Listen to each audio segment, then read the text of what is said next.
Everybody, welcome back to my channel learn by strategy. So आज हम पढ़ने वाले हैं अर्थमेटिक प्रोग्रेशन के बारे में। ठीक है, इसके सारे फॉर्मूलाज मैं यहाँ डिस्कस करने वाली हूँ, जितने आपको नीड है सारे फॉर्मूलाज आपको यहाँ मिलेंगे विद कॉन्सेप्ट, अच्छे से एक्सप्लेन करूंगी। एंड उसके साथ हम उन सारे फॉर्मूलाज से रिलेटेड एक एक क्वेश्चन भी करेंगे। Okay, so stay tuned. अब स्टार्ट करते हैं अपना अर्थमेटिक प्रोग्रेशन से। तो बेसिकली अर्थमेटिक प्रोग्रेशन होता क्या है, एक अगर सिंपल लैंग्वेज में मैं कहूँ तो अर्थमेटिक प्रोग्रेशन है series of number, sequence of numbers हैं, बहुत सारे नंबर्स हैं, उनकी एक सीक्वेंस हमें गिवन है। पर वो सीक्वेंस कुछ इस तरीके से है कि नंबर्स के बीच का जो डिफरेंस है, नंबर्स के बीच का जो गैप है ना, वो सेम है। ठीक है, जैसे कि अगर मैं लिखती हूँ 5, मैं लिखती हूँ 5, 10, 15, 20, 25। ठीक है, और ये चलते जा रहे चलते जा रहे चलते जा रहे हैं। ठीक है, एंड तक, एंड टर्म तक। तो ये क्या मैं कहूंगी कि ये जो सीक्वेंस है ये एपी में है? तो हाँ, ये एपी में है क्योंकि इनके बीच का जो डिफरेंस है ना वो सबका सेम है। इन दोनों के बीच का डिफरेंस भी 5 है, इन दोनों के डिफरेंस भी 5 है, इन दोनों के बीच का डिफरेंस भी 5 है। ठीक है, तो ये जो कॉमन डिफरेंस है आप ये देख रहे हो, 5 5 5 सबका सेम डिफरेंस है, तो इसको हम कहते हैं कॉमन डिफरेंस। कॉमन डिफरेंस, और इसको हम किससे डिनोट करते हैं? डी से। तो इन दिस केस, हमारे इस वाले केस में कॉमन डिफरेंस जो कि स्मॉल डी है, ये किसके इक्वल है? 5 के। ठीक है, क्लियर है? और देखो, अब हम इसमें टर्म्स है हमारी, तो हम इसको कैसे लिखते हैं? हम इसको बोलते हैं ये A1 है, ये A2 है, ये A3 है, ये A4 है, ये A5 है, टिल टिल टिल AN। ठीक है, और जो हमारी फर्स्ट टर्म है उसको हम A से डिनोट करते हैं। तो फर्स्ट टर्म को हम A से डिनोट करते हैं। ठीक है, जो कि इस केस में वो भी क्या है? 5। अब ये चीज समझ आई? ये दोनों चीजें क्लियर है, ये इंपॉर्टेंट थी। अब देखो, अब ध्यान से देखना, अब मैं क्या समझाने वाली हूँ, आपकी जर्नल फॉर्म, कि हम किसी भी चीज को इन जर्नल फॉर्म कैसे लिखते हैं। एपी की जर्नल फॉर्म क्या है? ठीक है, journal form of AP. Okay, तो ये कैसी होती है? इसको हम लिखते हैं सबसे पहले ए। ठीक है, ये हमारी फर्स्ट डिजिट हो गई। सेकंड डिजिट को हम A2 नहीं लिखते, हम करते हैं A+D। ठीक है, अब करके देखते हैं। ए क्या था हमारा? First term. डी क्या था हमारा? 5। इन दोनों को प्लस करेंगे तो 10 आएगा। क्या सेकंड टर्म हमारी 10 है? एग्जैक्टली है। तो हम A2 को इस तरीके से लिख सकते हैं, हम A2 को इस तरीके से लिख सकते हैं। इसी तरीके से अगर मेरे को A3 थर्ड टर्म लिखनी है तो मैं लिखूंगी A+2D। A+2D कितना हो जाएगा? 5+2 इंटू 5 विच इज 10, 10 + 5 15। क्या हमारी थर्ड टर्म 15 है? बिल्कुल है। तो क्या हम A3 को A+2D के हिसाब से लिख सकते हैं? बिल्कुल लिख सकते हैं। ठीक है, ऐसे ही आगे कंटिन्यू चलता जाएगा चलता जाएगा। अब हम AN को कैसे लिखेंगे? हमारी लास्ट टर्म AN होती है ना, तो हम इसको कैसे लिखेंगे? एक सेकेंड। तो अब आप ना एक कॉमन चीज नोटिस करो इन सब में, हमें जब A1 है, ठीक है, A1 है तो D कितने यूज कर रहे हैं? 0, एक भी D यूज नहीं हो रहा है यहाँ पे। जब A2 है तो A2 में हम एक D यूज कर रहे हैं, A3 में हम 2D यूज कर रहे हैं, A4 में हम 3D यूज करेंगे। मतलब जितना नंबर है उससे एक कम D हम यूज कर रहे हैं। तो AN में हम कितना D यूज करेंगे? खुद सोचो, A+N-1D। ठीक है, तो आपको जो फॉर्मूला बनता है यहाँ से, जो मेन फॉर्मूला है, जो आपके आगे कोई भी क्वेश्चन होगा उसमें ये काफी इंपॉर्टेंट रहता है। ठीक है, एक बेसिक फॉर्मूला यहाँ से ड्राइव होता है हमारा, which is AN is equals to A+N-1D। इस फॉर्मूले के होते हुए हमें फर्स्ट डिजिट दे दे किसी भी एपी की और हमें कॉमन डिफरेंस दे दे, ये दो चीजों से हम पूरा एपी निकाल सकते हैं, हम उस एपी की कोई भी टर्म निकाल सकते हैं। ठीक है, अगर मुझसे कहे कि ये वाला एपी ले रहे हैं, इसी एपी की आप मुझे 50th टर्म बताओ, 50th टर्म क्या होगी, या फिर थोड़ी कम ले तो अगर 20th टर्म क्या होगी इसकी, तो मुझे ऐसे ऐसे एक एक करके निकालने की जरूरत नहीं है, मैं इस फॉर्मूले में पुट करूंगी। कैसे? देखो, जैसे अगर मुझे 20th कह रहे हैं तो मैं A20 टर्म निकालना है, 20th इक्वल्स टू A मुझे पता है 5। ठीक है, और यहाँ n क्या है? 20-1 हो जाएगा ये, और d क्या है? 5। तो 19 5 इट्स 95 प्लस 5, ये हो गया 100। तो जो 20th टर्म होगी ना A20, वो कितनी होगी? 100। इस AP की 20th टर्म की वैल्यू होगी 100। ओके, समझ गए? ये चीज है। अब इससे रिलेटेड क्वेश्चन है वो सॉल्व करके देखते हैं सबसे पहले। ये find the 15th term of this AP, इस एपी की 15 टर्म निकालो। तो यहाँ से आपको क्या फर्स्ट टर्म पता चल रही है? हाँ, हमें ए की वैल्यू पता चल रही है 2। क्या आपको डी पता चल रहा है? कॉमन डिफरेंस क्या है? तो कॉमन डिफरेंस हम कैसे निकालते हैं? डी निकालते कैसे हैं? A2 माइनस A1 कर दो, ठीक है। A2 कितना है 6 एंड A1 कितना है 2, तो ये हो जाएगा 4। तो डी की वैल्यू हमें पता चल गई, ए की वैल्यू हमें पता चल गई, फॉर्मूला हमें पता है क्या होता है, an equals to a plus n minus 1 D. Okay, इसमें पुट कर दो, हमें निकालनी है 15 टर्म, तो a 15 लिखेंगे, a की वैल्यू 2 है और ये हो जाएगा हमारा 14 और d है हमारा 4। इसको सॉल्व करेंगे, 56 प्लस 2 इट्स 58। तो इस AP की जो 15 टर्म है उसकी वैल्यू कितनी आ गई? 58 वैल्यू आ गई, ठीक है। ये इस तरीके से इस फॉर्मूला का एप्लीकेशन होता है। तो ये हमारी एक बात हो गई यहाँ पे, ठीक है। इसको हाईलाइट कर देते हैं। अब आगे चलते हैं। अब हमारा आता है सम, ठीक है। हम अगर हमें ना ऐसे बोल देते हैं कि यही एपी है, सपोज यही वाला मान लो, इसमें हमें बोल देते हैं कि आप 20 टर्म तक का सम निकालो, कि इस एपी की इन सारी टर्म है ऐसी 20 टर्म तक का सम निकालो, टोटल कितना होगा वो। तो उसके लिए हम क्या करें? वो तो काफी कॉम्प्लिकेटेड है ना। उसके लिए क्या करेंगे? हम फॉर्मूला लगाएंगे। तो किसी भी एपी का अगर हमें सम निकालना होता है, सम ऑफ एपी, तो कैसे निकलेगा? फॉर्मूले से। फॉर्मूला क्या होता है?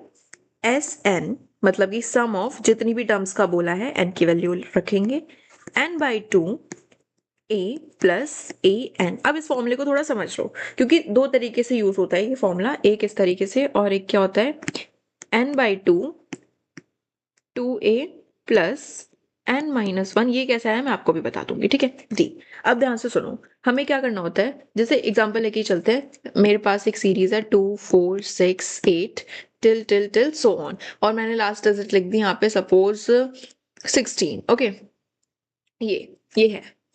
अब अगर मुझे बोला है कि सम निकालो, इस टर्म तक का सम निकालो, तो कोई दिक्कत ही नहीं है, सारी चीजें हमारे पास है। पर हमें नहीं पता कि ये टर्म कौन सी है, हमें एन की वैल्यू नहीं पता। एन क्या है?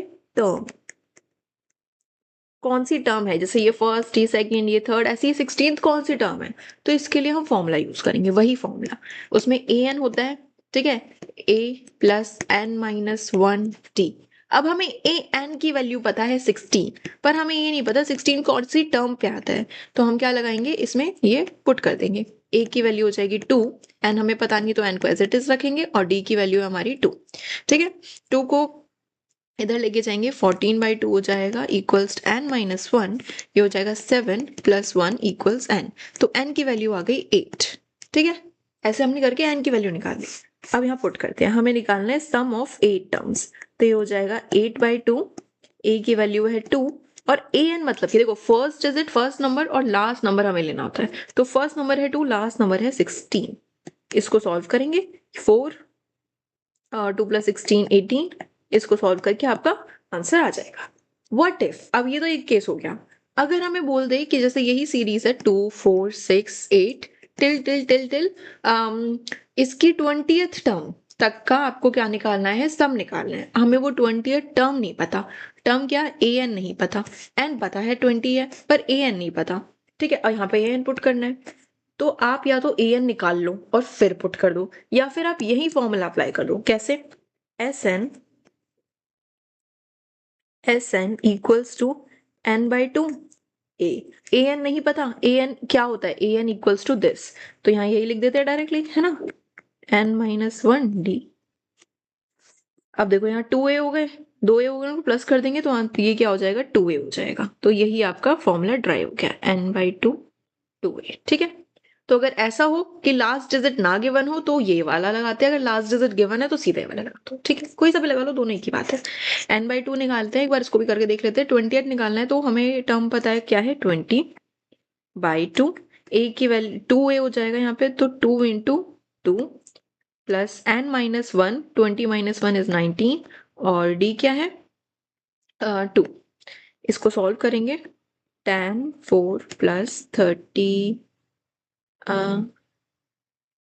8 8 38, राइट, 9 18 या 38, तो इसको करेंगे हो जाएगा 420। ये आ जाएगा सम ऑफ 28 टर्म इज 420 सिंपल्स। ठीक है, तो इसका भी ये देख लेते हैं। यहाँ पे लिखा है find the sum of first 20 term of this AP. इस एपी की फर्स्ट 20 टर्म्स का आपको सम निकालना है, 7 10 13 टिल 20th टर्म। ठीक है, तो वो 20th टर्म नहीं गिवन, ए एन नहीं पता हमें। ठीक है, तो हम वो वाला फॉर्मूला अप्लाई करते हैं, n/2 2a plus n-1 d equals to sum of 20th term.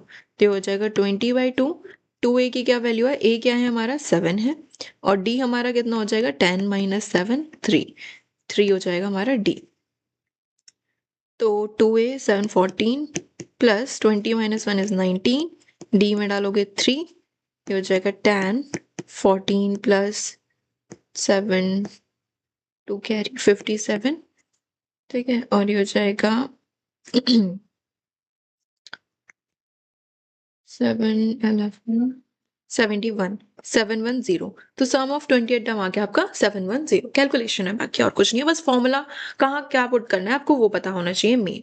ठीक है, अब ये जो क्वेश्चन है ये ध्यान से देखना। ठीक है, इसमें बोला है कि अब देखो आपको जब भी कहे ना कि कोई भी 3 नंबर का सम इतना है या कोई भी 3 नंबर का प्रोडक्ट इतना है, तो हम ऐसे क्वेश्चंस में क्या करते हैं, हम देखते हैं, हम लेट करते हैं। हम पहले क्या करते थे कि लेट एक्स वाई ऐसे लेट कर लेते थे, कॉन्जिक्यूटिव होते तो x x plus 1 x plus 2 ऐसे लेट कर लेते थे। तो एपी में क्या करें, एपी में कैसे लेट करें, जब भी आपको ऐसा बोला जाए ना तो हम फर्स्ट 3 टर्म सेलेक्ट करते हैं, राइट। फर्स्ट 3 या फर्स्ट 2 बोले तो फर्स्ट 2, अब फर्स्ट 2 बोले तो आप ये 2 सेलेक्ट कर लो। ठीक है, और फर्स्ट 3 बोले तो आप ये 3 सेलेक्ट करोगे, कर सकते हो, पर उससे आपकी कैलकुलेशन बहुत हार्ड होंगी और आपसे सॉल्व मतलब हो जाएगा वैसे तो 2 इक्वेशन बन के। देखो दिक्कत क्या होती है मैं आपको बताती हूँ। यहाँ पे अगर हमें बोल रहे हैं कि sum of 3 number in AP is 50, तो अगर हम 3 नंबर लेते हैं a plus d, a plus 2d, तो इसको जब आप सॉल्व करोगे ना, इसको सम ले रहे हैं तो आपके पास आएगा 3a प्लस 3d। 2 वेरिएबल्स आ रहे हैं, ये 2 वेरिएबल सॉल्व करना थोड़ा मुश्किल पड़ जाता है, आपको इक्वेशन बनानी पड़ेगी सब्स्टिट्यूट वब्स्टिट्यूट, तो ये मत करो। ठीक है, ये मत करो। इसके अलावा हम क्या कर सकते हैं, हम और क्या ले सकते हैं, फर्स्ट 3 टर्म्स तो हमें यही लेनी पड़ेंगी ना। यार देखो, मैं एक चीज भी तो कर सकती हूँ, मैं इसके आगे a माइनस डी भी तो होता है ना। अगर मैं 5 से पहले 0 लिखूं तो इनके बीच का डिफरेंस भी तो 5 ही है। तो a माइनस डी, ए और a प्लस डी, हम ये 3 चीजें ले सकते हैं, इससे हमारी कैलकुलेशन इजी हो जाएगी। सो हम लिखेंगे let 3 terms be a minus D, ठीक है, a and a plus D. ये आप लिख लो, ये आप रट लो कि अगर आपको कोई भी 3 टर्म ऐसे बोले तो आपको यही उठानी है और कोई मत उठाना। ठीक है, ये लिया। अब देखते हैं हमने क्या बोला। एक्चुअली इस क्वेश्चन में थोड़ी सी मिस्टेक है, मैं उसको ठीक कर देती हूँ। यहाँ पे ना 50 की बजाय 15 है, एक्चुअली 50 की बजाय 15 है।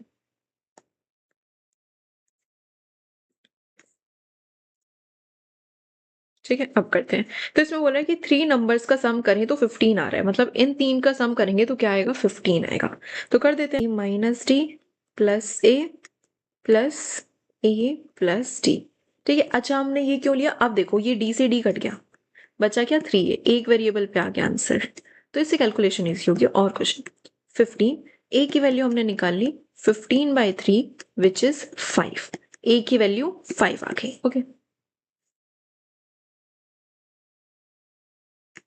अब आगे चलते हैं। आगे क्या बोल रहा है कि square of first number, square of first and third number is 58, sum of square. ठीक है, तो फर्स्ट नंबर का स्क्वायर करेंगे, फर्स्ट नंबर ये है, सेकंड ये है, थर्ड ये है, तो a माइनस डी का स्क्वायर करेंगे, देन सम थर्ड नंबर क्या है, a प्लस डी का स्क्वायर करेंगे, तो इसका आंसर आना चाहिए 58, ऐसा ये बोल रहा है। तो अब हम इसको सॉल्व करते हैं, थोड़ा सिंप्लीफाई करते हैं। इसको खोलेंगे a माइनस ए डी का स्क्वायर, तो a का square plus D square minus 2ad हो जाएगा, प्लस इसको खोलेंगे तो a square plus D square plus 2ad हो जाएगा, फॉर्मूला लगा दिया, इक्वल्स 58। अब ये पॉजिटिव से नेगेटिव कैंसिल हो जाएगा, बचा ये, इसको प्लस कर देंगे तो ये हो जाएगा 2a square plus D square equals 58। Okay, अब 2 को इधर ले जाओगे तो आपका आंसर क्या हो जाएगा, 29, और a का स्क्वायर कितना हो जाए 25 हो जाएगा। a का स्क्वायर है ना, a कितनी थी, a की वैल्यू थी 5, 5 का square plus D square equals 29, 5 का स्क्वायर हो जाएगा 25 प्लस डी स्क्वायर इक्वल्स 29, तो डी स्क्वायर हो गया 29 माइनस 25 विच इज 4 और डी की वैल्यू क्या आ गई 2 प्लस माइनस 2, डी की वैल्यू 2 आई है क्योंकि इस पे रूट आ जाएगा ना फिर, तो इस वजह से डी की वैल्यू क्या है plus minus 2, D is equals two plus minus 2। तो अब आपके जो नंबर बनेंगे ना वो दो बनेंगे, एक हम +2 लेके बनाएंगे, एक हम -2 लेके बनाएंगे। तो first if d is equals to -2, अच्छा देखो a की वैल्यू आ गई, d की वैल्यू होगी, अब हमें पता है ना फॉर्मूला क्या होता है, सीधा पुट कर दो, ये इसमें ही पुट कर दो सीधा वैल्यू, तो a minus D which is 5 minus -2 is equals to 7, ये फर्स्ट टर्म। सेकेंड में क्या है, सिर्फ a की वैल्यू है 5, ये सेकेंड टर्म। थर्ड में क्या है, a plus D which is 5 plus -2, ये हो जाएगा 3, ये थर्ड टर्म। अब देख लो इनके बीच का डिफरेंस सेम है, तो एक सीक्वेंस बन गया हमारा 7 5 3, और अगर हम d को 2 ले तो हमारा सीक्वेंस क्या बनेगा 5 minus 2 which is 3, then 5, then 5 plus 2 which is 7। ठीक है, तो ये हमारे दो सीक्वेंस बन गए और ऐसे आंसर आ जाएगा। तो ये बहुत इजीली है, ऐसा कुछ वो नहीं है, बस आपको मेन चीज क्या ध्यान रखनी है कि अगर आपको बोला जाए कि कोई भी 3 नंबर तो आप ये लोगे इन एपी। ठीक है, अब ये आ गया समझ में। अब देखो हमारे ना कुछ चीजें आती है जिसमें हमें सीधा हमें फॉर्मूला लगाओ खत्म करो, जैसे find the sum of natural number between this, ये तो सिंपल वाला क्वेश्चन है, इसको भी कर लेते हैं फिर हम उस पे जाएंगे। ठीक है, find the sum of natural number between 100 and 300 which is divisible by 7। इसमें क्या कह रहा है, देखो नेचुरल नंबर क्या, ये दोनों इन दोनों के बीच में जो नंबर होंगे वो नेचुरल होंगे, बिल्कुल होंगे, सारे नंबर नेचुरल होंगे। तो हमें क्या निकालना है, इनके बीच में ऐसे नंबर जो 7 से डिवाइड हो जाते हैं उन सब का सम हमें निकालना है। तो सबसे पहले हमें सीक्वेंस बनानी पड़ेगी, यहाँ गिवन नहीं है, तो हम देखते हैं हमारी रेंज है 100 से लेकर 300 तक, राइट। तो 100 के बाद, 100 तो 7 की टेबल में नहीं आता, तो 100 नंबर हम सेलेक्ट नहीं करेंगे। 100 के बाद ऐसा कौन सा नंबर है जो 7 की टेबल में आता है, ठीक है, थोड़ी बहुत टेबल आती होगी तो आपको समझ आ जाएगा। 105 is the one which is come in 7 की टेबल, शायद 15 पे आता है, 15 7 से 105। ठीक है, अब आप देखो इससे पीछे चलो, 300 से पीछे विच इज 299 298, अब इसको थोड़ा आप डिवाइड करके देख लेना, 297 296 295 294, तो इसमें से कौन सा ऐसा नंबर है, और भी आगे देख लेना, जो 7 से डिवाइड हो जाता है, तो आप देखोगे कि 294 जो है इजीली 7 से डिवाइड हो जाता है, करके देख लो, 4 ज़ा 28 1 4 2 ज़ा 42 पे इजीली डिवाइड हो जाता है, ये कितने से 7 से। तो लास्ट नंबर है 294 जो, ठीक है, अब ये हो गया, अब समझ आ गया, फर्स्ट नंबर पता चल गया, लास्ट नंबर पता चल गया। अब हमें क्या निकालना है कि ये जो लास्ट नंबर है ये इस सीक्वेंस में कौन से उस पे आ रहा है, मेरी बात समझ रहे हो मैं क्या कह रही हूँ, इस सीक्वेंस में कौन से, ये ए एन है, कौन क्या एन की क्या वैल्यू है हमें वो पता करेंगे, क्योंकि हमारा फॉर्मूला क्या होता है, S N equals to n/2, तो n तो पुट करना पड़ेगा, फर्स्ट टर्म और लास्ट टर्म ये दोनों हमें पता ही है, बस एन ढूंढना है। तो एन का क्या फॉर्मूला है, कैसे निकालेंगे, a N equals to a plus n-1 d। अब 7 के डिविजिबल है तो 7 ही कॉमन डिफरेंस होगा, ये तो बिल्कुल नॉर्मल सी बात है। ए एन की वैल्यू ये रही 294 प्लस ए की वैल्यू है 10 इक्वल्स टू ए की वैल्यू है 105 प्लस n-1, ये हो जाएगा 6, और डी की क्या वैल्यू है 7, सॉरी 6 नहीं होगा, n तो हमें पता ही नहीं है ना, तो n-1 को हम एज इट इज रखेंगे, और डी की वैल्यू है 7। इसको सॉल्व करेंगे, 294 माइनस 105, 14 में से 4 गया 9 8, ये हो जाएगा 189 divided by 7 equals to n-1, 7 2 सा 14, n-1, n is equals to 28, n की वैल्यू आ गई 28। ठीक है, अब सारी चीजें हमारे पास फॉर्मूले में सीधा पुट करो, sum of 28 numbers is equals to 28/2, first number क्या है 105 और लास्ट नंबर क्या है 294, इन दोनों को प्लस करेंगे 294 और 105 को, तो ये हो जाएगा हमारा 99 399. ओके, तो 1 and 14 399। अब इसको कैलकुलेट कर लेते हैं एक बार। 5586। ओके, सो ये हमारा आंसर आ गया 5586। ये क्वेश्चंस ऐसे होंगे, आपको बस एक सीरीज पता लगानी है स्टार्टिंग में और बाकी सब सिंपल है। तो नेक्स्ट, ठीक है, अब जैसे ही आ गया sum of first and natural number, मतलब कि जैसे हमें बोल दे कि फर्स्ट एंड मतलब 10 मान लो, फर्स्ट एंड नेचुरल नंबर तक का आपको सम निकालना है, जैसे 1 2 3 4 5 टिल टिल टिल 10। ठीक है, अभी तो 10 मैंने बहुत छोटा लिया है, आगे बहुत बड़े बड़े नंबर आते हैं तो इस वजह से ऐसे। तो इसमें आपका सिंपल फॉर्मूला लगता है sum of n numbers equals to n multiply by n plus 1 divided by 2। ठीक है, स्क्वायर की बात करें तो अगर हमें बोले कि जैसे 1 स्क्वायर 2 स्क्वायर 3 स्क्वायर, ऐसी कई सीरीज दिख जाए आपको, टिल टिल टिल 10 या फिर टिल जितना भी कहें आगे तक, तो square of first and natural numbers इस तरीके से चलते हैं। इसका क्या फॉर्मूला होता है, S N is equals to N into N plus 1, same चीज यही वाली, फिर हम करते हैं 2n+1 और डिवाइडेड बाय हम करते हैं 6। ठीक है, और अगर क्यूब आ जाए, क्यूब जैसे कि 1 का क्यूब 2 का क्यूब 3 का cube till till till till 10 का क्यूब, अभी हम यहाँ n10 लेके चल रहे हैं एग्जाम्पल के लिए, 10 की जगह कुछ भी हो सकता है आगे जाके। ठीक है, तो इसका क्या फॉर्मूला होता है, सिंपल जो ये वाला फॉर्मूला था ना, इसको एज इट इज उतार दो सबसे पहले, n+1/2 और इस पूरे का क्या कर दो, स्क्वायर कर दो, सिंपल। ठीक है, अब इसको सॉल्व करके देख लेते हैं फटाफट से। तो यहाँ पे n की क्या वैल्यू है, 10 है, तो सी सब में हम बस 10 पुट करेंगे, तो ये हो जाएगा S10 is equals to 10 10+1 11/2 which is 110/2 which is 55। Okay, square बोले तो स्क्वायर में क्या होगा, इक्वल्स टू n क्या है हमारा 10, सेम चीज है, बस 10 पुट कर दो हर जगह,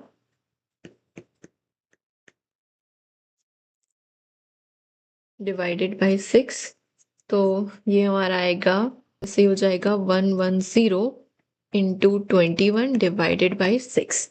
तो 110 इंटू 21 होता है 2310 डिवाइडेड बाई 6, आंसर इसका आएगा 385। ओके,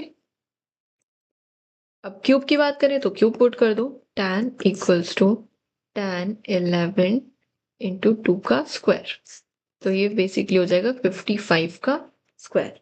तो अगर हम 55 इंटू 55 करेंगे तो हमारा आंसर आएगा 3025। समझ गए, ऐसे ये सॉल्व होते हैं। आप आपको n की जगह कुछ भी बोल दे 200, आपको बस n की वैल्यू इन फॉर्मूले में पुट करनी है और ये फॉर्मूले आपको याद करना है, दैट्स इट, काफी इजी है। ठीक है, सो यही था आपका ईपी का कॉन्सेप्ट। आई होप आपको बहुत अच्छे से समझ आया हो। मैंने यहाँ पे सारी चीजें कवर करने की कोशिश करी और सबके थ्योरेटिकल के साथ साथ प्रैक्टिकल एग्जाम्पल भी दिए हैं। ओके, तो अब एक बार देख लेते हैं बिजनेस एप्लीकेशन कि ये एपी जो है ये कहाँ अप्लाई होता है, कैसे अप्लाई होता है। So AP is use when value increase और डिक्रीज लीनियरली, मतलब कि सेम कंसिस्टेंसी से इंक्रीज हो रही है या सेम कंसिस्टेंसी से डिक्रीज हो रही है, जैसे 555 से इंक्रीज हो रही है या 555 से डिक्रीज हो रही है। ठीक है, अब जैसे कि सैलरी इंक्रीमेंट एवरी ईयर ₹200, जैसे अगर हमें करने की सैलरी में इंक्रीमेंट करने हैं हर साल 2000 रुपए से, तो इसके लिए एपी बना सकते हैं। Fix rent increase every month, हर साल रेंट जो है बढ़ता है, तो वो आगे जाके कितना हो सकता है, कितना होगा, कब तक चलेगा, वो उसकी हमें जानकारी मिल सकती है। Straight line depreciation, straight line depreciation में क्या होता है, जैसे जो हमारे फिक्स एसेट होते हैं ना, उनकी वैल्यू पे डेप्रिसिएशन लगता है, क्योंकि जैसे मशीनरी अब हम उसे यूज कर रहे हैं, आज मैंने मशीनरी ली, अगर मैं बोलूँ अब आज मैंने मशीनरी ली 1 लाख रुपए की, तो क्या वो 10 साल बाद भी 1 लाख रुपए की बिकेगी, ऐसा नहीं है, उसकी वैल्यू डेप्रिशिएट होती रहेगी क्योंकि हम उसे यूज कर रहे हैं ईयर ईयर, और क्या पता पुरानी टेक्नोलॉजी हो जाए तो ये डेप्रिशिएट होती रहती है। तो स्ट्रेट लाइन में क्या होता है, एक ही वैल्यू से वो डेप्रिशिएट होती है, से 10,000 से हर साल डेप्रिशिएट हो रही है, तो हम पता लगा सकते हैं कि ये मशीन कब तक चलेगी, या अगर मैं कहूँ 2028 में जाके इस मशीन की क्या वैल्यू होगी, या 2030 में जाके इस मशीन की क्या वैल्यू होगी, हम ये पता लगा सकते हैं। जैसे यहाँ लिख रहा है machine bought at 50,000 depreciate 4,000 every year, तो ये एपी हुआ। हम एपी में इस चीज में पता लगा सकते हैं, समझ गए ना? बेसिकली ये काम में आता है। ओके, सो आई होप आपको अच्छे से समझ आया हो। मैं आगे जीपी भी लेके आऊंगी इसकी definitely. So thanks for watching guys. अगर आपको कोई भी डाउट है, let me know in comment section.